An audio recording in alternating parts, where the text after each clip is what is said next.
You know, I really thought I was onto something when the Women's Prize posted that GIF on Instagram, and the bottom two books I had predicted accurately, and then I was like watching all of the other books waiting to add to my total of how many books I had right, and it didn't happen. If you've never been to my channel before, my name is Leslie and I read a lot of different genres. I read a lot of literary fiction and fantasy.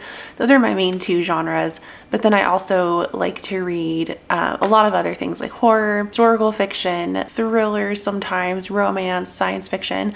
And so if that sounds good to you, then I hope you'll keep watching. So I did my prediction video last week. Honestly, the fact that I got any right, I'm good with that. So I thought I would just sit down and do like a quick little reaction to the Women's Prize and talk about my predictions and like what I got right and what I really didn't. The two that I chose accurately were Demon Copperhead and The Marriage Portrait, which not surprised like whatsoever that those were on there. I know sometimes people feel upset when books don't end up on these lists, but I don't really care. I'm not really invested in a book like showing up on a particular list or not. Like the main thing is, do I want to read it or not? I was really excited to see that there were so many books that I had not heard of before.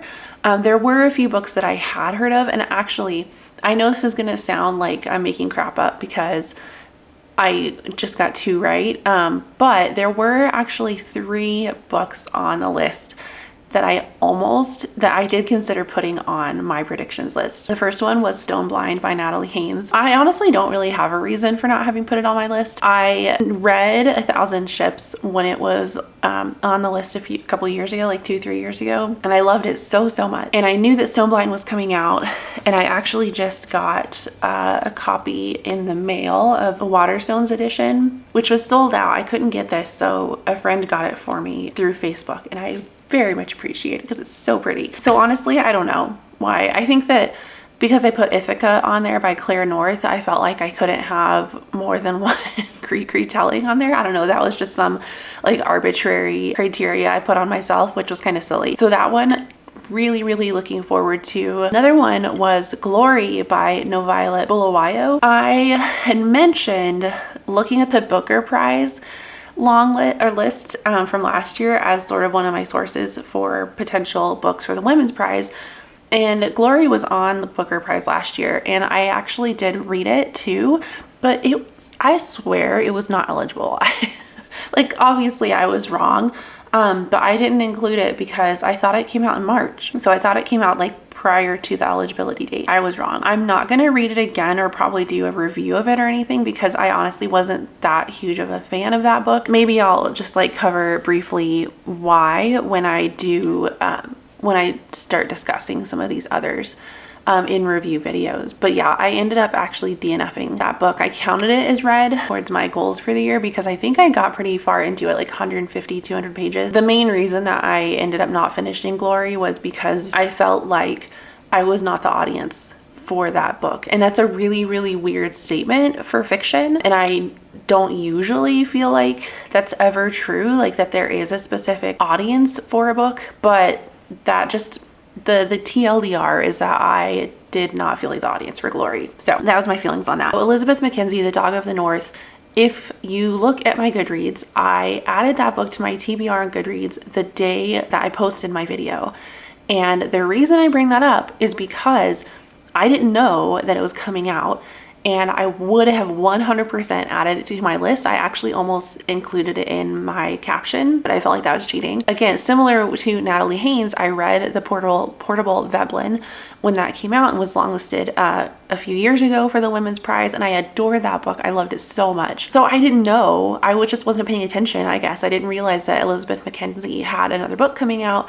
If I had realized that, I 100% would have put it on my list. I found out the day I posted my video, and I had recorded my video like 5 days before I ended up posting it. So obviously I am very excited for those books in particular. The ones that I already own were The Marriage Portrait and Demon Copperhead. I'm probably going to start reading those pretty soon. Stone Blind as well, definitely going to be reading pretty soon. I have ordered almost all of the other books. No, I have ordered all of the other books, but some of them are going to take a while to get here. So some of them, a bunch of them are actually going to be here tomorrow from bookshop.org, but some of them are not out in the US yet. There were 6 books actually that are not out in the US yet, which were The Dog of the North, Wandering Souls, Cursed Bread, Fire Rush, Black Butterflies, and I'm a Fan. So the other books on the list, they're already on their way to me, but those I have either pre-ordered because they are coming out in the next couple of weeks, or a couple of them I just went ahead and got from Waterstones because Black Butterflies doesn't come out until May, which is after the shortlist is announced, and then I'm a Fan does not come out in the US until September. Went ahead and ordered those from Waterstones, but they might take a while. They're being really slow the last month or so. It's taking me like 3 or 4 weeks to get books from them, or longer. I'm just gonna take my time and go through and read as many of these books as I can. I'm honestly not that pressed about reading them before the shortlist is announced because I think like the shortlist, it'll be fun to see, but like I said in my previous video, the announcement of the long list is really my absolute favorite part of this whole process, because then it gives me all of these books to look forward to, and I'm not invested really in like which ones make the shortlist or which ones wins, because I'm going to read all of them. I'm going to be interested in whatever books get put on the long list. As I read books, I will make videos just discussing my thoughts and trying to do somewhat coherent reviews, just getting back into the practice of doing that verbally. I teach writing. I'm a much more of a writer than I am a speaker. When I was doing this before I took my hiatus from YouTube, I was doing reviews or videos that would have like 3 books per video. So I didn't have separate videos dedicated to each book. I just kind of grouped them together as, you know, as I would read a few books and I would do a video talking about them. I don't know which is better. So as it is right now with my full-time job and then my side hustle, I'm really only able to post like once a week. So I think I'm gonna have to group them together into like 2 or 3 books per video, but I don't know. We'll see. We'll see how this process is gonna go. I have spring break this coming week, which is the best. Spring break and the Women's Prize have over the past few years become inextricable from each other for me. I tend to spend a lot of my spring breaks like reading the books from this list. So we'll see how it goes over the next few weeks as these books like start to trickle in to my house, and hopefully I spend some time catching up just on reading in general, but especially emphasizing the books on the Women's Prize. For more like accurate updates of what I'm reading, and at least much quicker updates of what I'm reading, I'm gonna leave my Goodreads and my Storygraph linked below, and then also I have a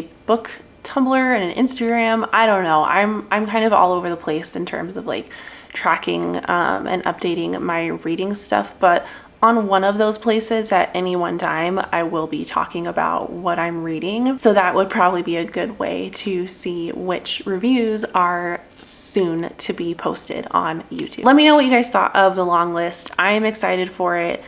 There were definitely some books on there that I had never heard of and seem really intriguing, and I don't think that there was anything on there that I was like, that does not sound like it's for me. It all sounded pretty interesting. But then also I sometimes feel like I'm really easy to please. So there's that. Let me know what you guys thought, and I will see you in the next video. Bye.